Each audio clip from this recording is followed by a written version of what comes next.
This is WYMT Mountain News at 6. A custodian at an Eastern Kentucky school is charged with criminal abuse, leaving people in Magoffin County shocked. The details of the arrest citation are disturbing. We learned the woman allegedly beat a young boy in her home and locked him in his room, making him use a coffee can to relieve himself. WYMT's Connor James breaks down what we know. When you think about Eastern Kentucky, often you hear the phrase a tight-knit community.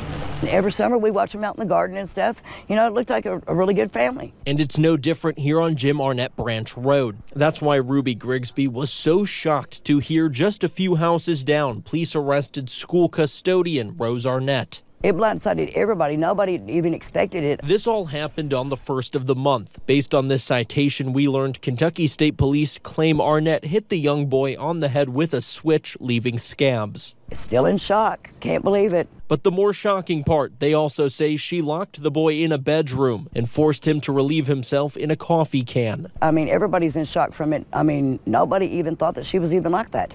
And for her to be working for the school, you're around all kind of kids. Right now, it's unclear how Arnett and the little boy are related. I guess you never know what goes behind closed doors. The Magoffin County superintendent told us Arnett is suspended from her job at the Harold Whitaker Middle School pending the investigation. In Magoffin County, Connor James, WYMT Mountain News. Arnett is facing a first-degree criminal abuse charge for a child under 12. She'll be in court for a preliminary hearing next Monday, April 8th. Tonight, new revelations in a Laurel County murder case. From court documents, we learned investigators found the one-year-old son of this man, Vaughn Brock, in a washing machine, dead following a fire. WYMT's Taylor Upchurch is in the newsroom with more disturbing details. Taylor? Steve, all of this emerged from Vaughn Brock's arrest citation. It details the moments he sat down with police yesterday to discuss the case. In that citation, police say Brock claimed he never knew the child was inside the washing machine. Brock told police he smoked a joint and fell asleep on the couch with his son, 1-year-old Joseph Cash Brock. We learned from the court documents the fire started in the living room. Police say there was no electrical activity present in that area. Brock said when he woke up, the fire had started and he could not find his son. Neighbors told us earlier this week they watched him run from the home. It took police days to find him, ultimately ending with his arrest yesterday. Don't leave your kids behind. Be a parent that you were supposed to be. Doesn't matter what kind of trouble you're about to get into. Think of your kids. Whether you're in trouble or not, your kids come first. Steve, what remains unclear tonight is how little Joseph Cash Brock ended up in that washing machine and exactly how he died. Brock denies knowing how he got there, but when asked by police if the child was acting up, they say he told him yes. Police charged Vaughn Brock with first-degree arson and murder. He's scheduled to appear in court tomorrow morning. Steve? A disturbing case gets more so. Thank you, Taylor. The U.S. Small Business Administration announced today some Kentuckians impacted by flooding in February qualify to apply for loans to help with the cleanup. The dates of the flooding span from February 6th to March 10th across Johnson, Magoffin, Breathitt, Floyd, Knott, Lawrence, Martin, Morgan, and Wolfe counties. They are low-interest disaster loans from the SBA. We have information on where to apply on WYMT.com. Are you a coal miner out of work? We might have just what you're looking for in the job hunt. Quest Energy is taking applications for 2 mines in Pike County. They hope to begin production soon. The company will mine low-sulfur metallurgical coal. The coal will be processed at the McCoy Elkhorn plant just a few miles away in Kemper. To find out how to apply, we have a link on WYMT.com. Today, we learned the city of Pikeville is cutting ties with Jenny Wiley Theater. City manager Philip Ellswick says they did not make good on their lease agreement. The Appalachian News Express first reported the split this afternoon. The city, in partnership with the East Kentucky Expo Center, will now run the theater in downtown Pikeville. It is unclear on whether Jenny Wiley will remain in the name or if it will undergo some sort of rebranding. Obviously, there is much more going into this decision. We have a reporter working on it, and we'll have a complete report tonight at 11. Authorities have rejected a teenager's claim that he is an Illinois boy who disappeared in 2011 at age 6. The FBI says DNA testing ruled out the teenager as being Timothy Pitson, who was missing from Aurora, Illinois. Police say the story of the teenager found wandering the streets in Newport, Kentucky on Wednesday did not check out.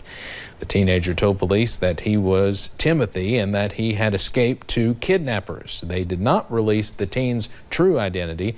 Timothy Pitson went missing back in 2011. 4 days later, police found his mom dead from an apparent suicide.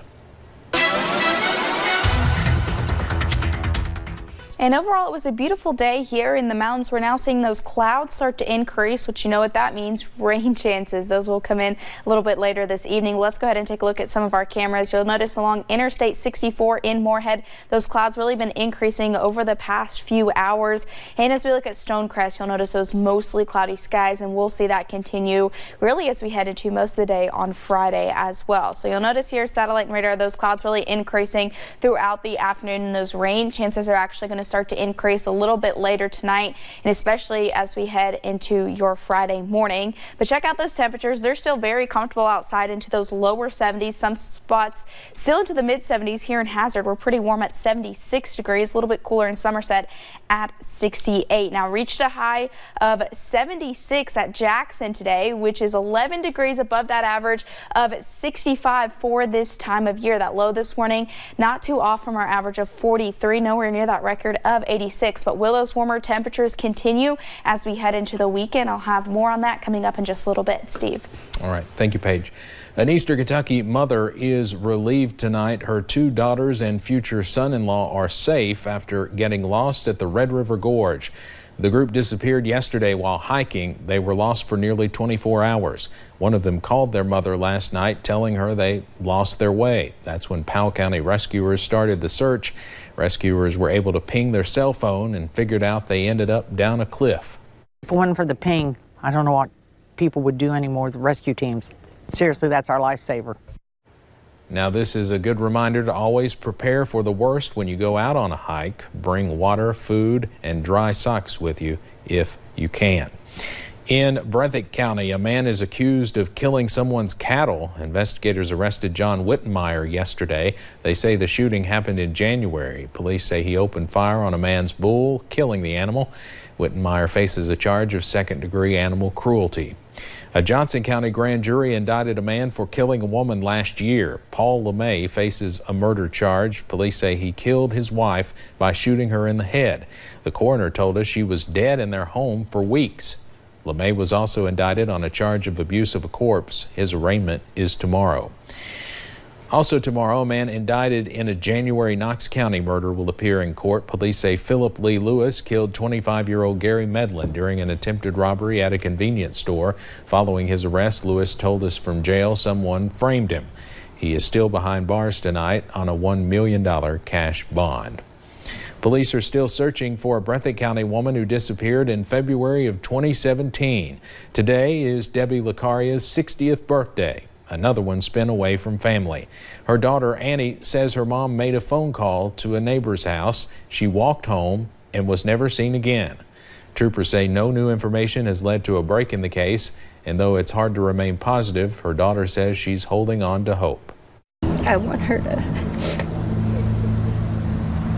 wrap her arms around me and tell me that everything's all fine, she's home.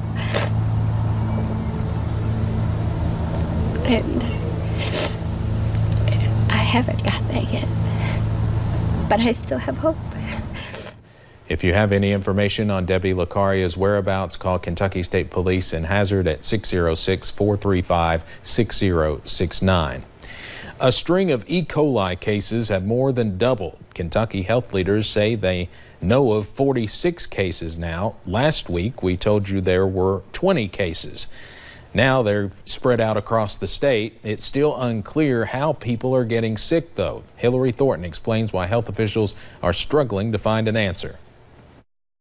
It's definitely an outbreak. Health leaders are seeing what they say has been a dramatic increase in E. coli cases throughout the state.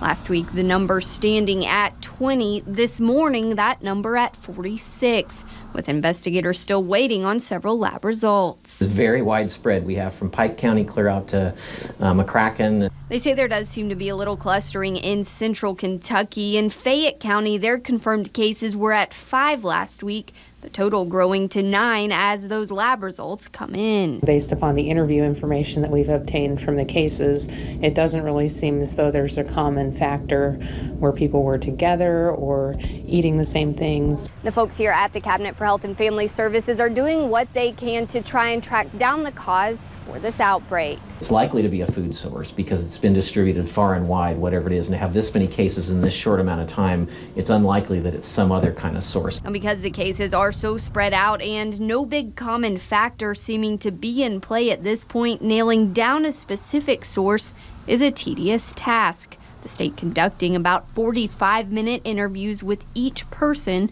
with a confirmed case. We go back from the point their symptoms started and then try and get them to remember what foods they ate 3 or 4 days before that. In the meantime, health leaders are urging folks to use common sense food safety and health precautions. First and foremost, make sure that you're cooking your meat to proper temperatures. Make sure you wash your produce, wash your hands. In Frankfort, Hillary Thornton, WKYT. Health officials say about half of the confirmed cases are in children or teenagers. They say there have been 6 people hospitalized that they are aware of. A new study found colon cancer screenings for Medicaid patients in Kentucky have increased 230% since the state expanded its Medicaid program. The study also found while incidence of colon cancer in Kentucky Medicaid patients increased after the expansion, more survived. That was especially true in eastern Kentucky, where Medicaid coverage of Appalachian patients increased by 199%. Teleworks USA is partnering with Kelly Connect again with hopes to bring more work from home jobs to the region. A job fair will take place at 3 of the Teleworks hubs May 13th through May 16th. Local Teleworks hubs are also hosting custom workshops throughout the month of April to prepare the applicants for the job fair. In order to apply for one of the jobs during the job fair in May, applicants must first attend the workshops at Teleworks. We're really proud of our partnership that we have with Kelly Connect. They fly in their recruiters from Michigan. They come back year after year because they love people in eastern Kentucky. They love working with our clients. They love giving people jobs in eastern Kentucky, and we love getting those jobs because they're great jobs. Teleworks informational sessions will be held daily until April 26th. For more information, contact the Teleworks hub closest to you. And while we're still seeing those clouds throughout our area increasing throughout the day, we haven't seen those rain chances move in quite yet. So as we look at it really hour by hour, you'll notice those rain chances increasing throughout the overnight hours. Now, how long will that continue into your Friday? I'll have those details coming up in just a few short minutes. And we've told you about him before, about even at the age of 90, he still spends time on the racetrack. But today his life slowed down just a bit as Willard Kinzer was honored. We'll tell you why. Plus a major milestone today for the Kentucky Lottery. We'll take you to the first store to sell a ticket.